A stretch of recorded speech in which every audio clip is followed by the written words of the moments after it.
నాతో పెట్టుకోవద్దు, ఎంతసేపు నాతో పెట్టుకోవద్దు. నువ్వేమన్నా బిన్ లాడెనా, ఈడీ అమీనా, లేకపోతే హాజీ మస్తానా, సద్దాం హుస్సేనా? వాళ్ళైనా కూడా లెక్క పెట్టుకో పరిస్థితే లేదు మేము. నువ్వు వాళ్ళంతటి వాడివైనా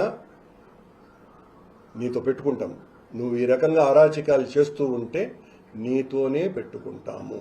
నువ్వు ఇంకా మమ్మల్ని తిట్టచ్చు, బూతులే తిట్టించు, బండబూతులే తిట్టించండి.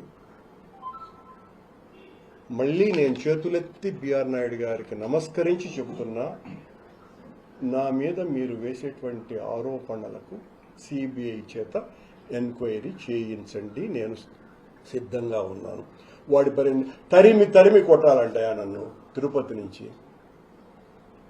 మీరు ఇట్లే చేస్తా ఉంటే హిందువులంతా అధ్యక్షుడుగా నువ్వు ఉండొద్దు అని వాళ్ళు తరిమి కొట్టే ప్రమాదం ఉంది. మీరు అది చూసుకోండి. నన్నేం తరిమి కొడతావు?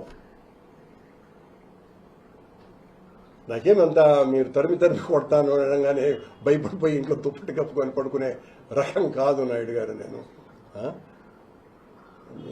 ఇలాంటి వాళ్లను, దుర్మార్గులను, దోపిడీదారులను, దొంగలని ఎదిరించి